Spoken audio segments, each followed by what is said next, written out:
Thanks very much indeed. Pleasure. Well, obviously, good software is of enormous value to pupils, to teachers, and of course there's an endless amount of educational material to be developed into software.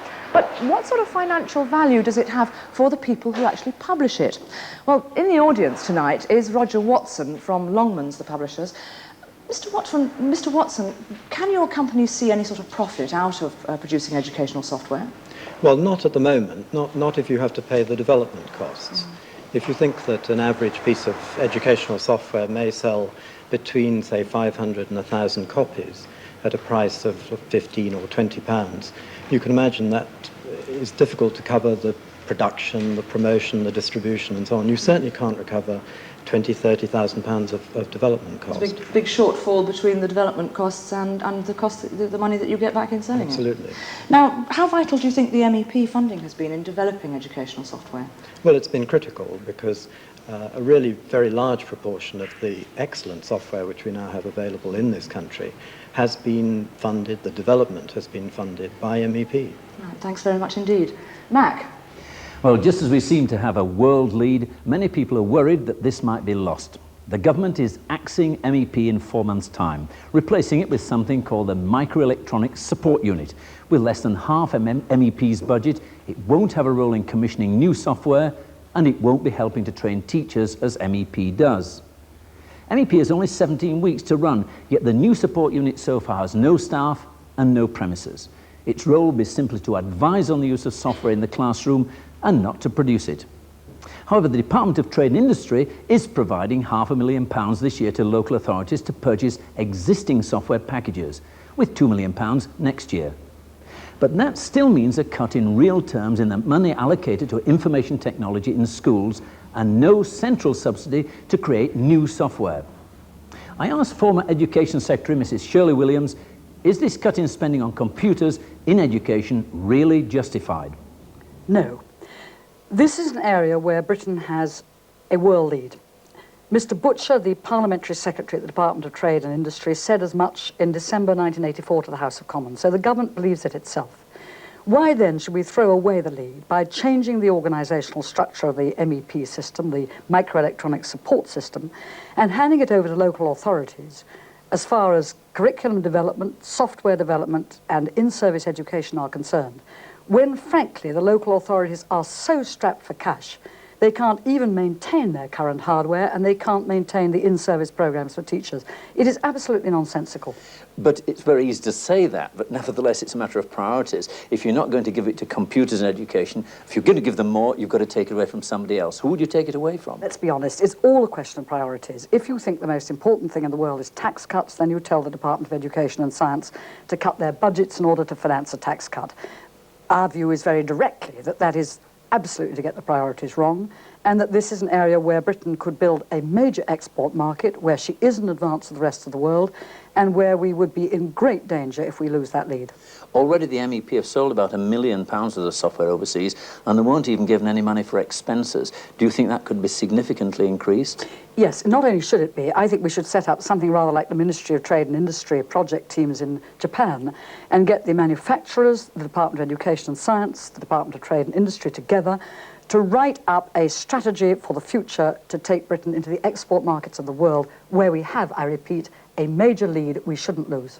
So you forecast that this present support unit really is going to not do any good at all, really? No, it will do some good. The trouble is it's an inadequate good. It's not enough to keep the programme going, and at a time when the government is also cutting down on its support for the so-called information technology centres, which train youngsters in further education, one has to ask, why is the government giving up on one of this country's few remarkable achievements in the whole international world of education?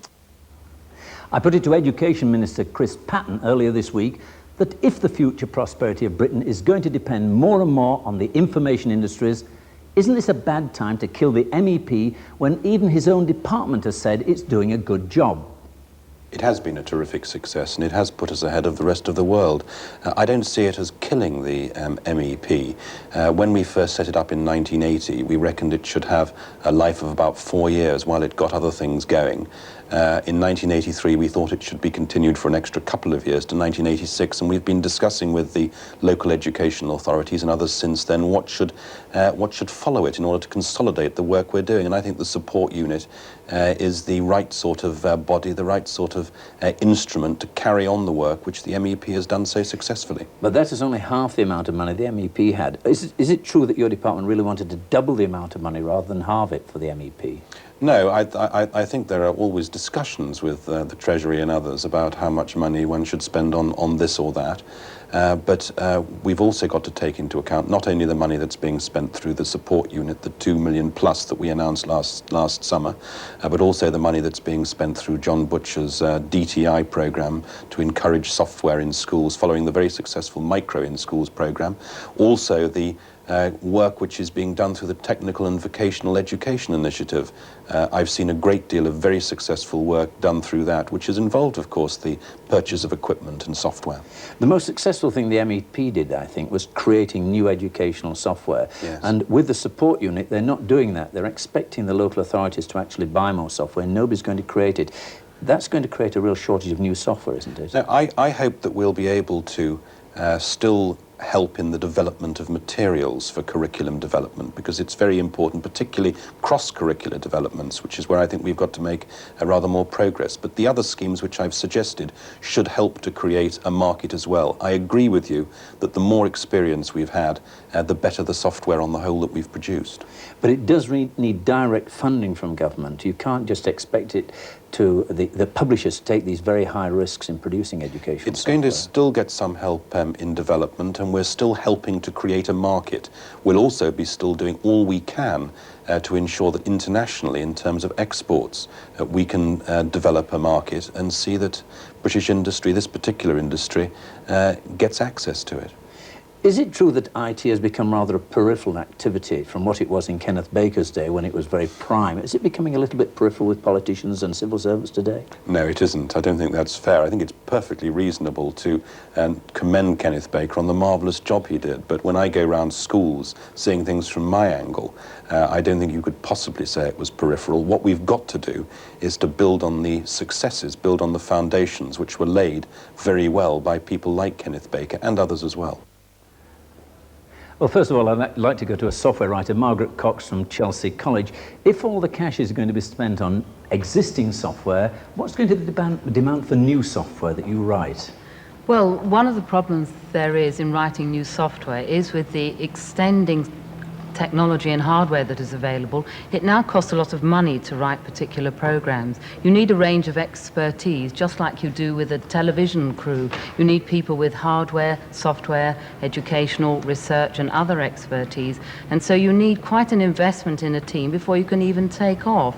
With the changing technology as well, and the teachers requiring better, more versatile, more interesting software, you therefore need an enormous investment before you're going to produce anything of worth for the schools. Where did you get your money from before?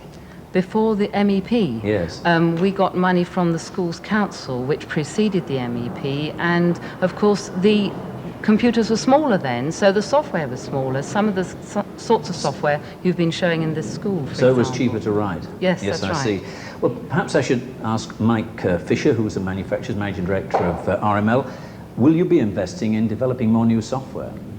We have invested in developing some software with educational software vendors in the past, and now with the MEP funding going, we'll do more to help, and the government scheme will also encourage us to do more. But the sort of sums that will contribute to organisations such as Chelsea will be very small compared to that which has been available through MEP funding over the last few years.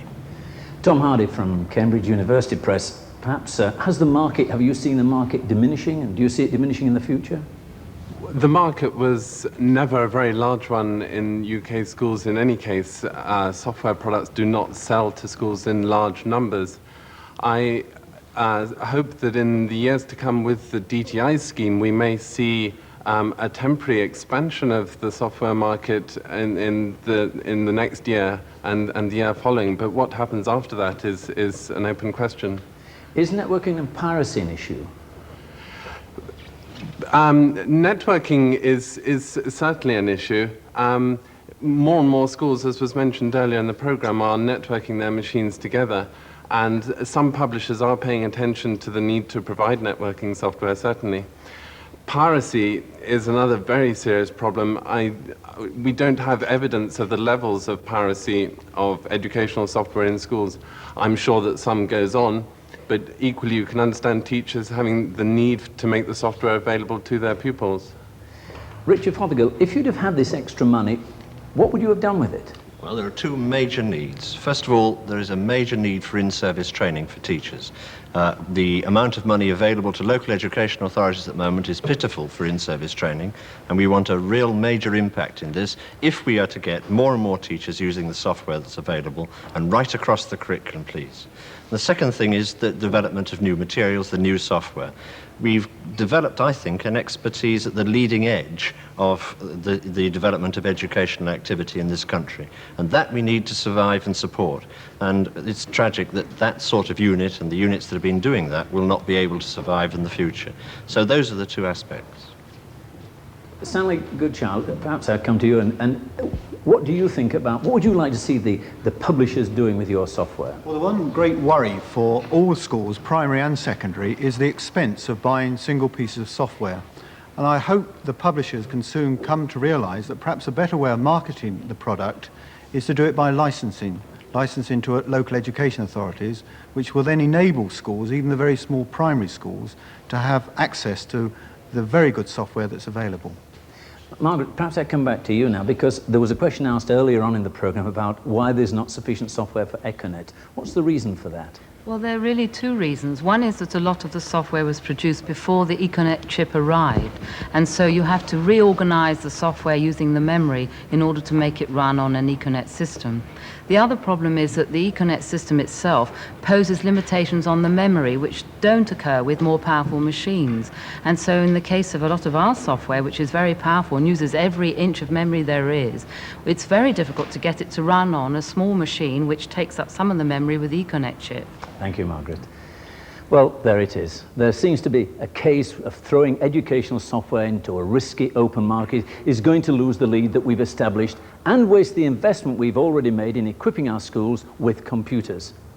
That the amount of cash involved is peanuts makes the decision even more strange. Mac, and ladies and gentlemen, it's well timed actually. We're going to have to call a halt to the discussion. I gather that the conveyor of our programme notes has been spotted over the hill, so to speak. Didn't know there were any hills in Bracknell, did you? No, none at all. Right, so I think I'll hand over to our one-man reception committee out there on the turf. Fred? One man? I don't know about that. Have a look at this lot. We've got people all over the place. Yes, he's here, our motorcyclist, Peter Cranston. Here he comes. He's got the notes in his backpack. Right, let's see if I can have a quick word with him. I'll take one of these out.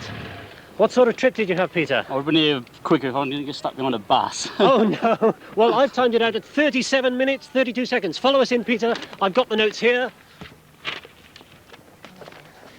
And here they are. Oh, it's slippery out there. What a magnificent achievement. No, hang on, we ought to hold for a minute, oughtn't we? Congratulations. Congratulations, we think, because what we must do is check that this piece of paper is bona fide. Has it got that random word at the bottom? The password is beekeeping. What a wonderful Yes, hobby. indeed, Well, I think we've... Congratulations and a round of applause Yes, for well done, Pete the Peter. Bike.